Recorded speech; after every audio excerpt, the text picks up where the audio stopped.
Let's get started on our family check segment. And as I had mentioned earlier, today we are looking at grief. This is something we had covered a week ago, but we're getting deeper into it. The parts of it that we didn't get to manage to finish. We didn't talk about closure. We didn't talk about healing and how that looks like. But this time round, we want to look at it from a different lens. We want to look at grief and how we are dealing with it in the 21st century. With social media, with the technology that is here with us right now, has that changed the way that we manage grief? That is what we will be looking at. As we know, grief is universal, but everyone gets to deal with it differently. Now, with this new age, does that bring a difference? That is the question we are asking. So you can get to start with us right here. And if I may introduce my panelists, beginning with my very far end, that is Bishop Jeremiah Palanjo. Bishop Jeremiah Palanjo is the Bishop, New Hope for All Nations Churches in Kenya. Welcome. Thank you so much. Right next to him, we have Nelly Mutai. Nelly Mutai is a multimedia creative and actress. Welcome to the show. Thank you. And then right next to Nelly, we have Mite. Mite is a trainer, he's a mentor, and he's also the CEO, Pro Mentors Africa. Welcome to the show. Asante. All right, let's begin this. I dropped something, I'll pick it up. So let's begin this conversation. We looked at grief. We got to define what grief is, how that looks like. But now my question is, how does grief look like in the 21st century? Has it changed over the years? If I may begin with you, Mite. I think things have changed completely. And I love many philosophers, many people have written books, have given ideas. When we were schooling, we could get some other methods, and which all these methods are good. But I think in the 21st century, things, the way they are unfolding is totally different. Before we could talk about when you're grieving, you go to this stage, you go to this stage, bargaining, then from there, there's denial, there is, before you reach acceptance. Yeah. But now, all of us are looking to acceptance. Ndaitikiaje na niendelee kwa maisha. All of us are looking to the end, conclusion is healing. So some process here are ending up. So others, and that's why last time we said, this is an individual thing, how I respond towards grief. So things have changed completely. Yeah, they have changed. Some will not even go through any process. Some they will just cry and it's over. Some they need a process. So I think even for those who are educationists and everything, we also need to change with time to realize our client, even psychologists, our clients are different than the method used to do and now. Even pastors, there are some who will be, don't worry, just wordings. We share, maybe Bishop we shared some words and you.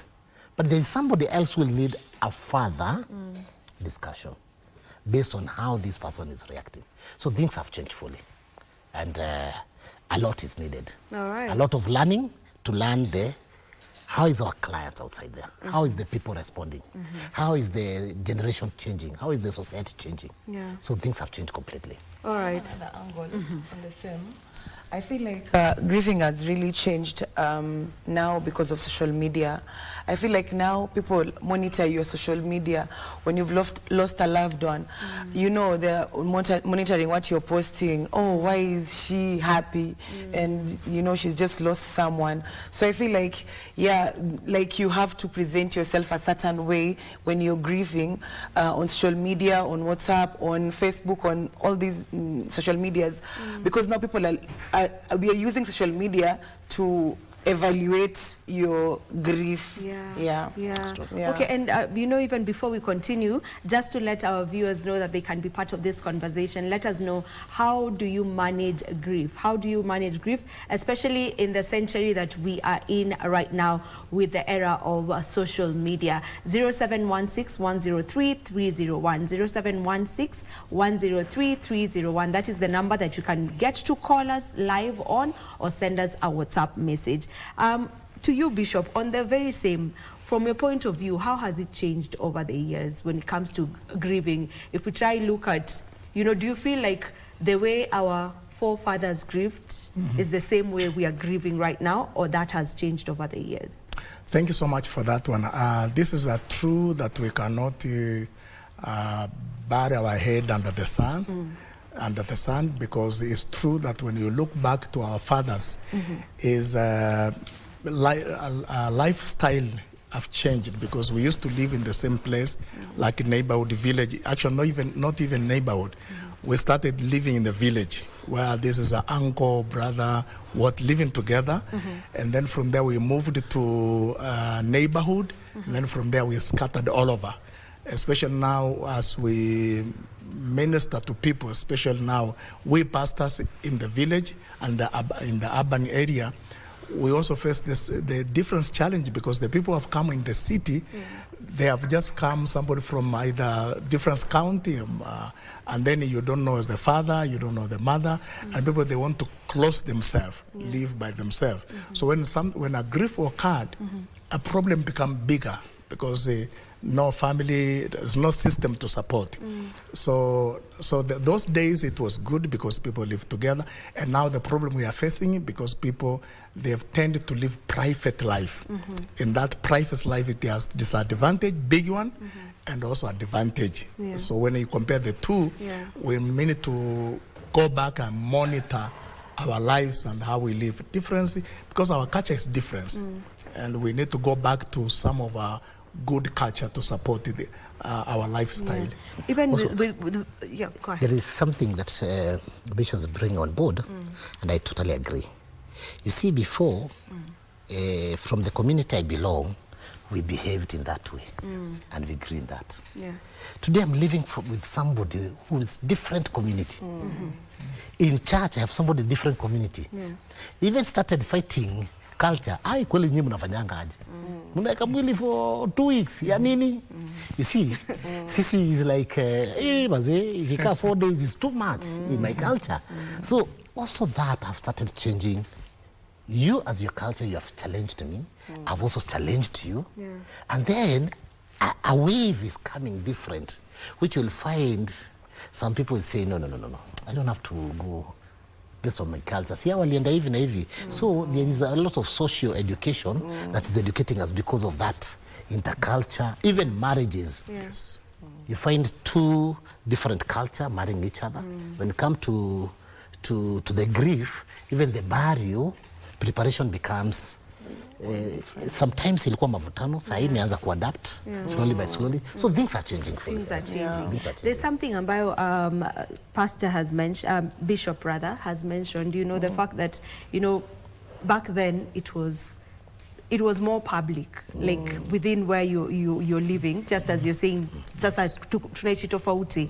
But also, is it really as private now? Because something else that Nelly had brought up, social media. It might be private for the people around you, but you're putting it so publicly online. So maybe the people that you're interacting with are not face to face. Like it's not people that you can go sit down with and whatnot. It's people that are all over. Because now with social media, things are remote and everything like that. So you may be sharing your grief over there, lakini iko public, yes, but uko kwa watu ambao wako mbali. But now with when wako around you, they really don't know what's going on, you know, with you and your grief. Is that a problem? I think you also need to be very careful about the social media. Because many times we hide ourselves. And I've faced so many cases.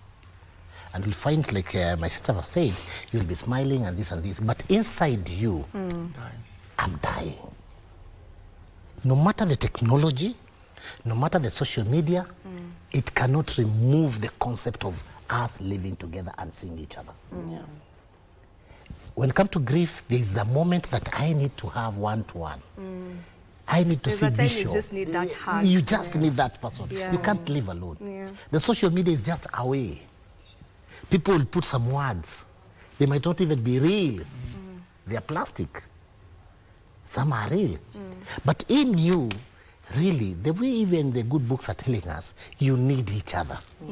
To grieve, yes, social media is okay and it's helping, but to some extent, you agree with me, we need one-to-one. And that's why even in the marriage, we cannot do it social media. At the end of everything, we'll come to see. Bishop will tell me through the you know, it must be, so that it helps you to be in touch with reality. So sometimes social media is not reality. When you come to the show, I'll be smart and everything. Find me at home. Am I the same? No. When you come to this and this. So technology is powerful, and especially in line of grief, really, I'll disagree. Sometimes we need to come to the reality, the concept of one-to-one. You know, and still up to social media, you know, when we talk about social media, there are people who decide now, this is where I'll be documenting everything. I don't know if you've bumped into such content, and it becomes that's their main content, talking about them grieving, how they're going about their grief. They'll document day 1 of working around healing, day 2, day 3, day 4, you know, like, from your point of view, Nelly, is that one way of you also getting to your healing, or would you say it's sharing too much? Okay, social media is a very wide place, and people can look at it at different perspectives. Personally, I feel like social media could be a community. You can create a community, you can create family, you can create friends around social media. And you see, the joy of social media is sometimes you could be feeling things and then someone shares and you feel like this is so relatable. Something that maybe your own family could not tell you, your own friend could not tell you, and this is a stranger on the internet, and they make you feel seen, they make you, you know, feel like there's that feeling that you feel like you're being heard, you're being felt, you get. So social media, I know it has its negatives, but also has its very many positives as well. So documenting yourself grieving to other people could be like oversharing, you know, this is too much. Because the people who will show you the entire process, they can even take you to the morgue and everything. Yes, the people who do that. But then again, also there are other aspects of it that can make you feel like this is relatable. You know, I feel like I feel seen. And you know, speaking about that, maybe Bishop, is there something like collective grief? For example, in a home, we've lost the dad of the home. Now, would we say the grieving in that home is collective, or is it individual? I think depending with actually integration of the family, it really very much depending with, even before the grief occurred, it depends with the system of life we have been living, because when a grief comes, it has to find a foundation. It has to find a system. When a grief comes and then found there is, in a family, there's no integration, there is no unity, everybody live by his own, it hit individually. Okay. Before, like now, personally, I'm handling a grief. Tomorrow I'm going to bury a sister to my wife. Oh, sorry. Was killed in Nairobi. And then from there, by the time the families comes in, you find the people around there that have been hit very much. You come like a rescue team. Because if somebody is in university in Nairobi or live in Meru and the family live in Kajiado, and then that family, they have not talked for the last 1 month, 1 year, they visit. They only go to December, once in December, and they go. When the problem comes, even people, they are annoyed, they say, why is he now crying? And he was not in the burial of my uncle, my auntie, and so forth. So, you know, you are separated, you are left alone to suffer. What I can encourage is that we need to create a system. We need to know, I'm not grieving today, but the grief is everywhere. It may be coming next year, 2 years to come.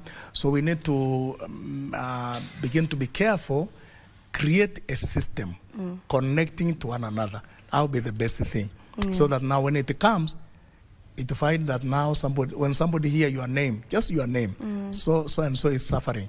You find even the way money comes in to support, the money, flower, the words, coming in quickly. The other thing I'll say about the media, I will encourage us, the media, because they are doing very well. In one, they do a lot of positive work, but at times, a negative sells than a positive. So when the media sometimes get a negative issue about you or somebody going through, or an accident on the road, somebody have lost the wife, the children, or the entire family. Sometimes the media, they pick it up and they take it and they repeat again and again and again. Even the information has not reached the family. Already media, they have already sambaza, wamesambaza kila mahali. Over. So in this world, sasa majonzi, because in Swahili grief is majonzi, majonzi yanapanuliwa. Yeah.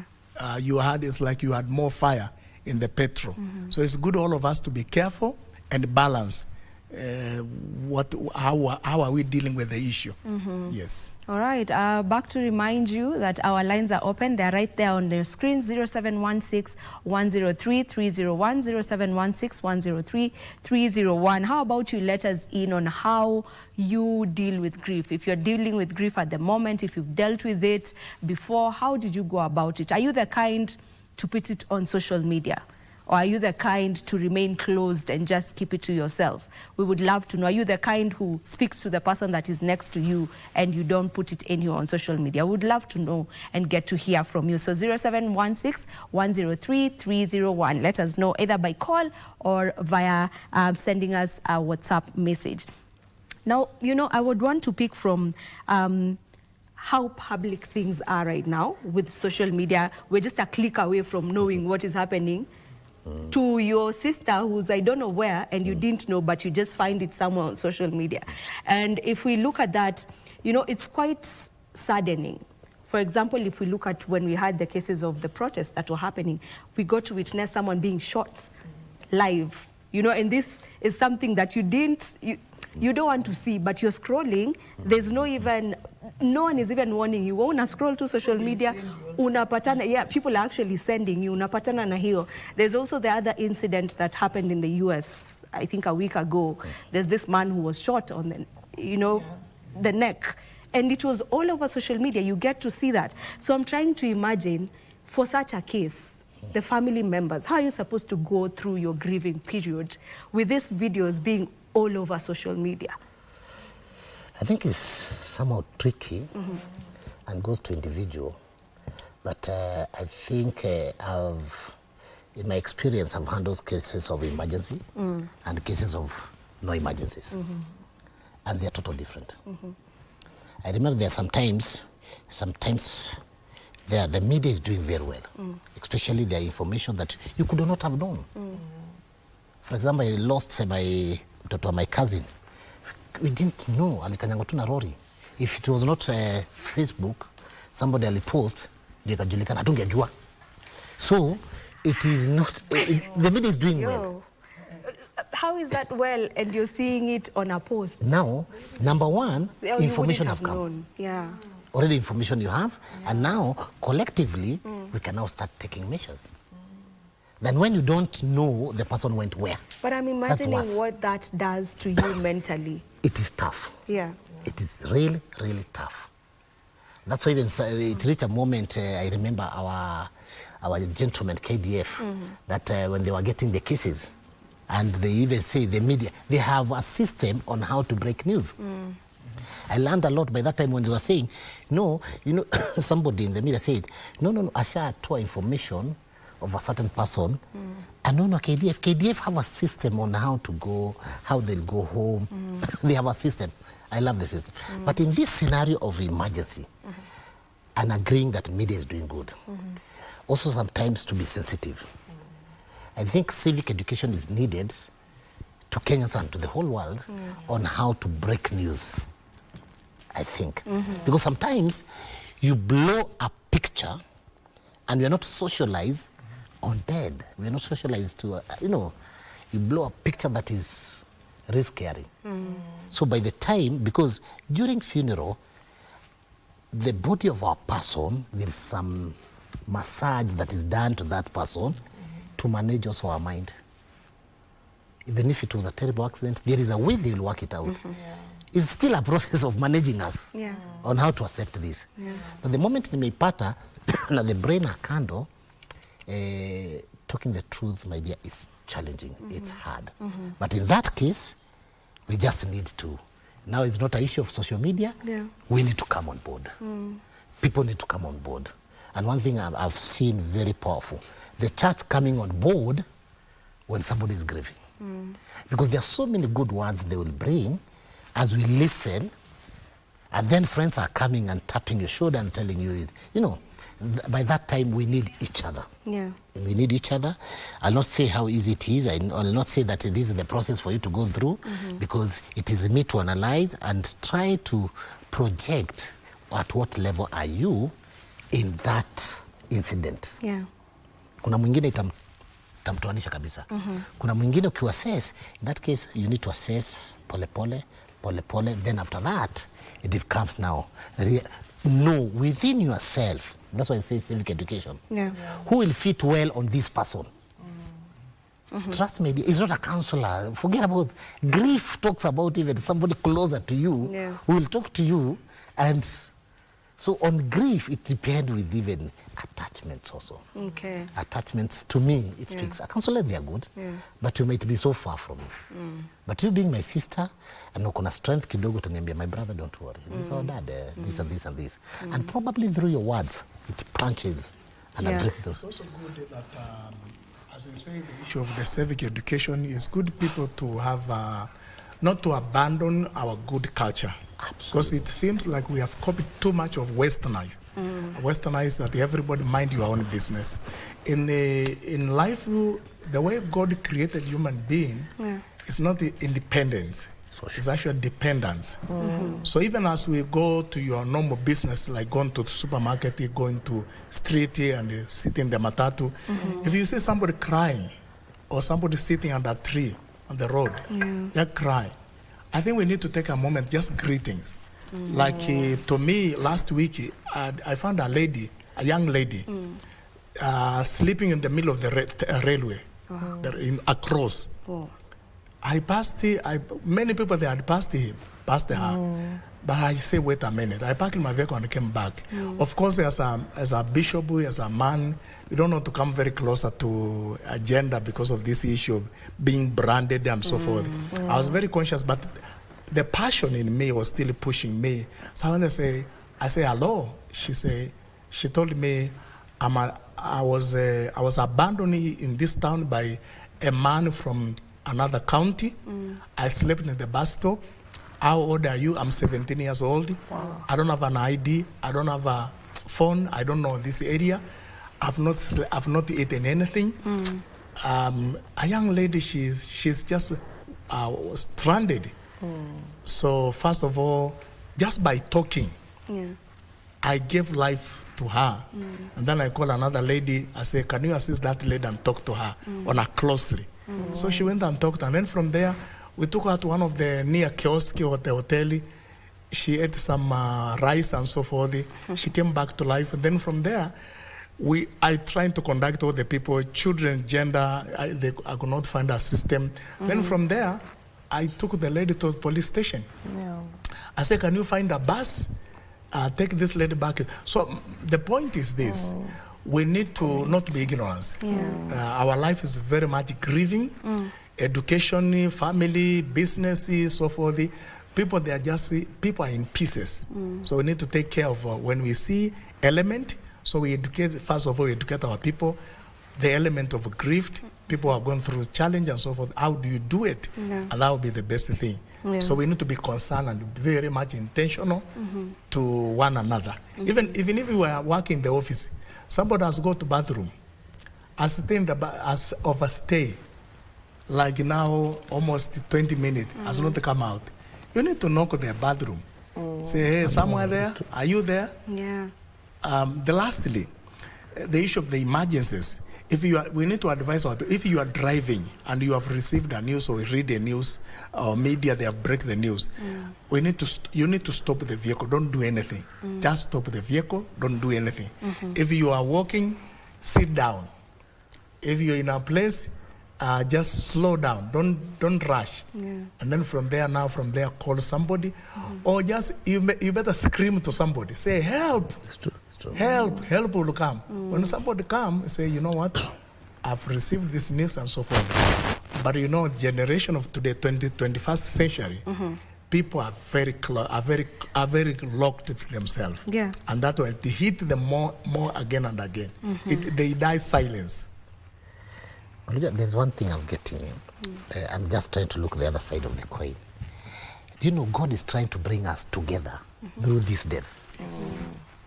That's when I meet my cousin.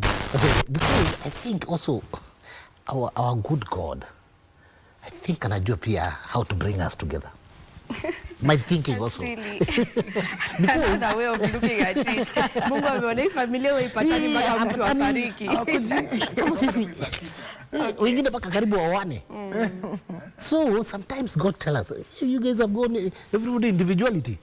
Me, I'm a social person, maybe by thinking how God says. I'm a person we need to be together. So he hit me. That's when I find my ushakuwa mkubwa. Niliwacha kuwa mdogo.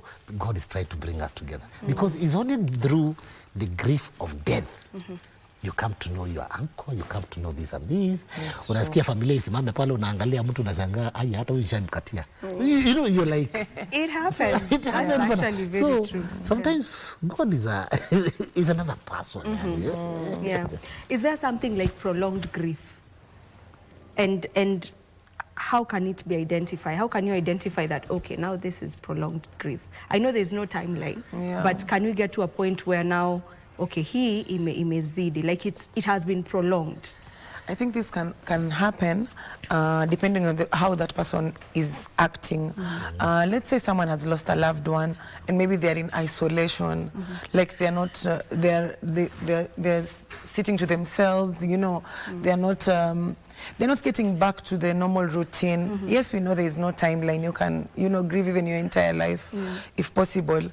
But then again, if you you're not able to go back to your normal routine, you're not maybe going to work, you're not able to go back to school, then I feel interventions can be done. Either if family gets someone to talk to you, like therapy, or you know, a pastor, or something that can support you. So I feel like, yes, if someone gets into negative ways of dealing with the grief, maybe like into alcoholism, isolation, and things like that, like use of substance and drug abuse, then interventions. Yeah. So they may be needed. Yeah. It's also, you'll find somebody repeating him or herself. Like the other day, I was with somebody in my car, and I put a song, talk about the beauty of a mother. And she told me, Maze, maichitoyo ngoma. And then I love it. You know, I just love that song. It talk about the mother, the beauty of my mother. See, ulinishika, ulinitoa napi. You know, the beauty of my mother. Me, I love it with passion. Yeah. So this lady told me, Maze, maichitoyo. But I knew she had lost the mother 2 years ago. So you see, by even saying Toyo Ngoma, I had to respect that and realize, my friend, bado aja accept ile. So there's still like some kind of trauma. Such as signals to alert that this is a prolonged one. So if your friends become sensitive, if you realize some, you know, repeat, you know, uta affiliate to, maybe it was a brother, maybe utasikia words zake akisema ningekuwa na brother isipokuwa brother yangu, and then realize the healing have not taken place. So if he's your friend, take a step of being closer, try to walk, because through people then the healing will come. Another thing I can say is that the issue of prolonging the grief is actually, we also need to advise on the issue of management of that thing, because in previously our forefathers, they used to, like me, I'm a Maasai. So when somebody die, you shift entirely village. You left that manyata. You leave the person, you slaughter a bull, you turn the skin of an animal, you tie the person, and all of entirely people, you shift, you go. You move from and that and you leave a mark there. Nobody will come to that manyata again. Okay. In different culture is also people they used to do away with that dead person or bury far away from home. Now the 21st century, we have two issues. The issue of now people they are wanachoma mwili alafu unawekewa majivu kwa chupa. They put the ashes here. Yeah. If it's your husband, Cremation. your husband, you go with your majivu ya your husband or your wife, inawekwa kwa bedroom. Every morning you wake up, you see the ashes. Then others now, the issue of, there is a time also we used to have a popular, during a burial, you take video, you take photos. Yes. You have an entire album. Everybody will come 1 year later, you give the album, we say, you know, my husband died. Then you go through the album. You revived everything else again. Yeah. So in 21st century, we need to manage and instead of putting the, what you call the album there, the ashes in a small bottle, and the people, like my brother say, you put a song or the voice of that person.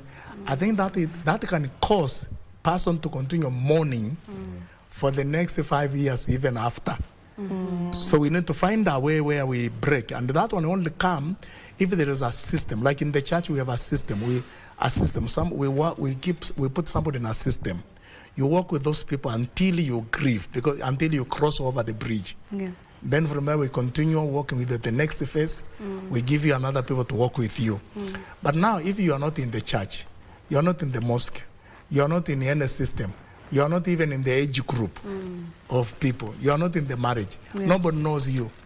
And again also you are just, you know, we have this ego, like men we have a problem. We have an ego. That ego has killed so many actually men. Because men wanasema tutakufa kiume. Nakufa kimwanaume. Unakufa kimwanaume. Ile machozi inapomwagika ndani, we say a tears that fell in, it is like fire in the with the oil. Machozi inatoka nje kwa sababu machozi kama machozi ya male wanawake wengi inamwagika nje. Ya wanaume ni opposite, inamwagika ndani. They cry but they cry in. Sasa hiyo inawafanya wakae kwa grief for a very long time. Yeah. And that is why when a husband die, when a wife died, men they marry in the next 1 year. That's good, yeah. Or they marry Very quickly. too quickly. A lady with the 3 children, 10 years later, anasema watoto wangu. Amen, move on. Amen. Lakini mwanaume, next year, tayari ako na mtu, bako unashindwa. Ulikuwa na mpango wa kando, ndio. Ama huyu alitokea wapi? Because that issue of a lack of a system and also the ego has not put in the correct perspective.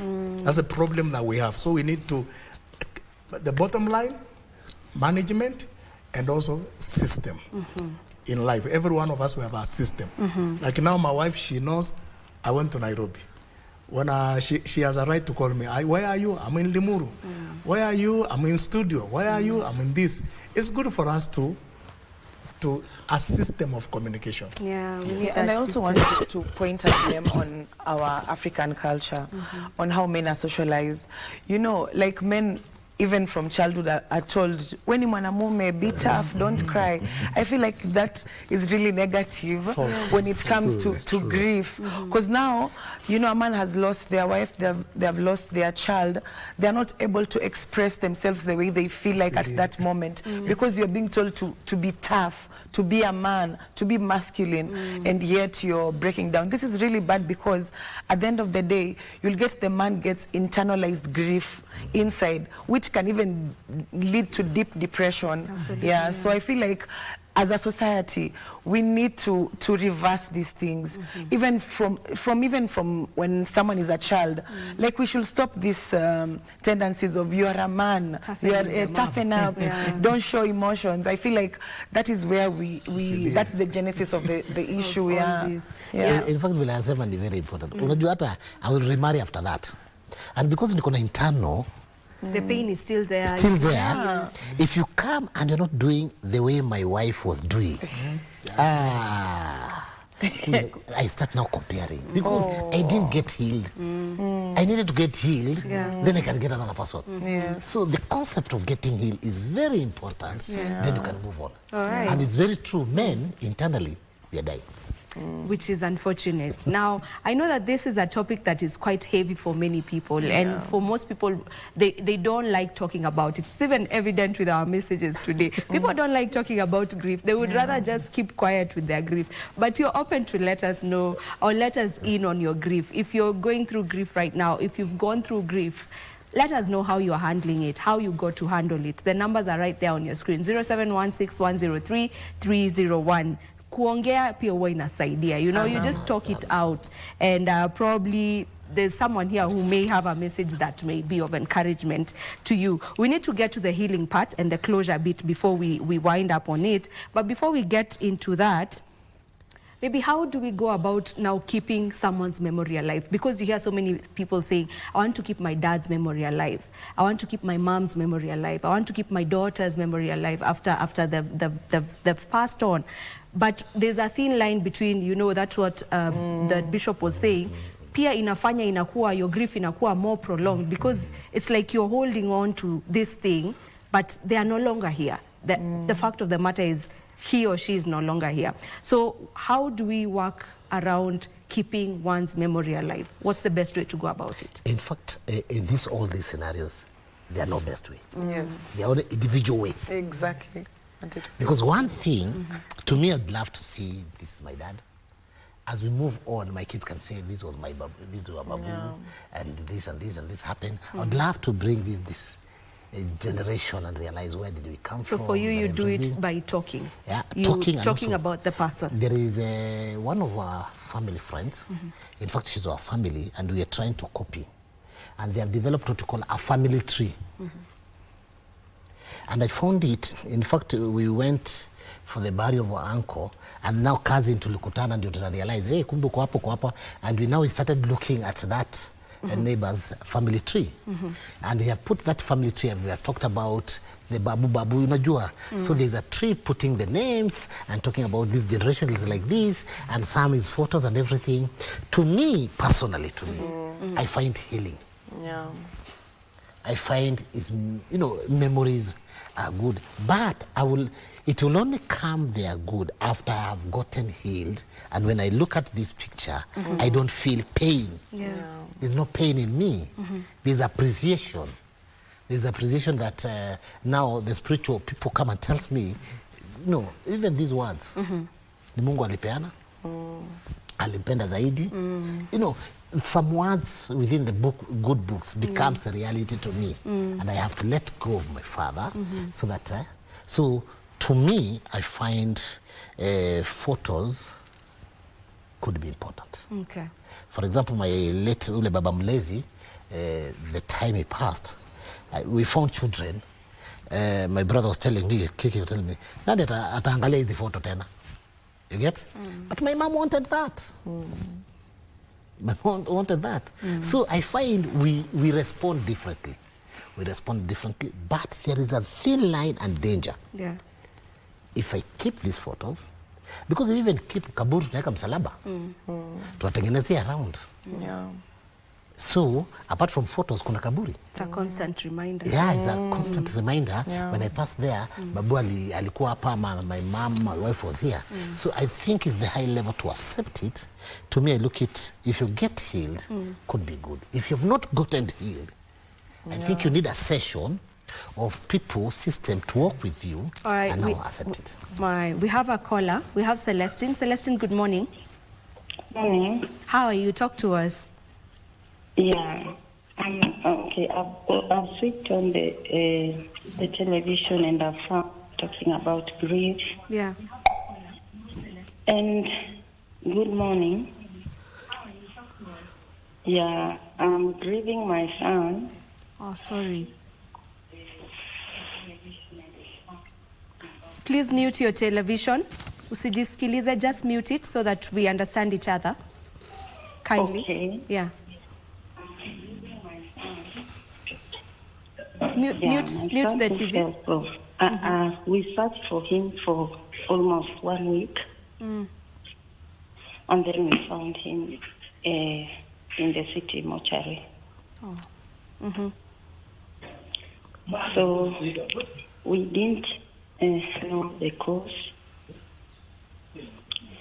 there was a report that was written that he fell from a high building. He fell. Yeah, he fell from a high building. So the case is still at the DCI. Yeah.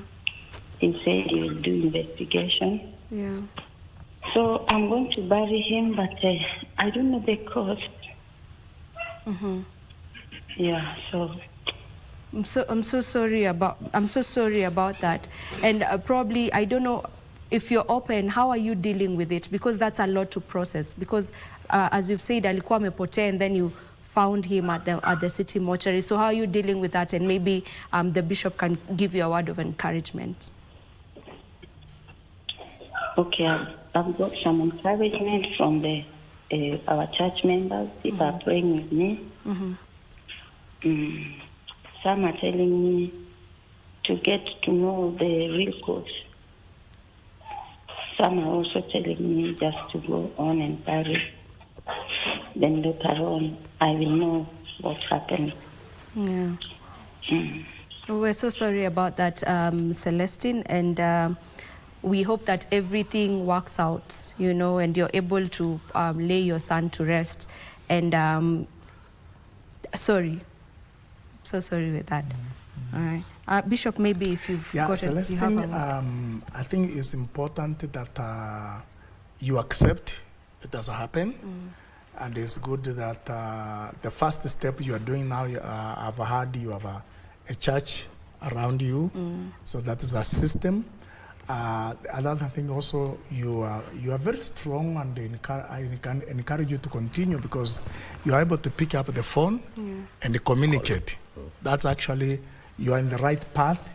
And again, the only thing I can say, may the Lord give you peace and help you to navigate in this during this grief moment, and you'll be through. Other people, they have gone through the same thing, but God gave them mercy to come out, and God will give you your own grace to conquer this. All right, allow me to read through some of the messages that have come in. Someone is saying, good morning. I'm happy to hear this topic. My name is Rachel. I live in Utawala. I lost my husband in 2020. It has been very hard for me to let go. I don't have anybody to turn to. Please, I need someone to talk to. I have 5 children. I mean, it's very hard. There's another one here. The time length of grieving is directly proportional to the attachment and social economic gaps left behind or generated after the demise. Another one is saying, hello, I'm Dominic from Kisumu. Court 1, I'm getting you clearly. Pass my greetings to all our visitors today. Good morning, Vivian. I love this topic. I like the church. I think the church is playing an important role to help manage grief, especially during moments like praise, when we are told to shout, jump, and dance. I hear people get loosened up, watu wanajiachilia yani, and it is like that grief fades away and you tend to forget about the grief. So I think people should go back to the church and get help. I feel let's get one last caller before we get to the healing part of it. Dan, good morning. Morning, my dear. Very well, thank you. Talk to us, Dan. Yeah, I'm just seeing your topic. I'm very happy about it. Thank you, Bishop, for everything. Thank you, everyone. You know, I lost my dad in 2019. Okay. And life has not been easy. Thank God I was a big man. But if kama ningekuwa mtoto, ingekuwa vibaya sana. That thing really hurts. But thank God you people are doing great job. To advise. Thank you. And so far I've been lonely. Nasikianga vibaya sana. I really love that man. But you guys are doing great things. Bishop, thank you so much for your advice. Thank you, madam. Thank you, everyone. Hata ule madam mwingine simjui jina. Thank you, everyone. Mnatu advice. We really like it. Thank you so much, Dan, and sorry about the loss of your dad. And we hope that you get to grieve There's no proper way. I was to say grieve in a hivyo tunasikia vizuri. It tukiongea. really hurts for real. Yeah. Especially ukiona anaenda kwa shimo, that thing is very bad. But anyone mwenye ako na situation kama yangu, I hope one day pia ata heal too. But me, I really cry. I'm a man, but I cry behind the tent. Yeah. But anyway, God is always faithful, and we really like the topic. All right. Thank you so much, Dan. But Dan, I'll say one thing. If you find the best ways to cry, forget about the education that have been put in your mind. Look the best way. If that is crying, just cry it out. If you want to have a road trip, find which could be the best way to manage that. Yes. It's very important because we look different ways. And also, apart from that, look for, apart from the church, what are your peers, your friends? Your friends will speak more to you, and not all friends, but the right friends. The right friends to you. You have the choice to choose the right friends. If you find there is somebody within your friends who is pulling you back, don't throw the person, but put aside for some time. Okay. And look for the right ones so that you come out from that Yeah. and you move forward. Okay.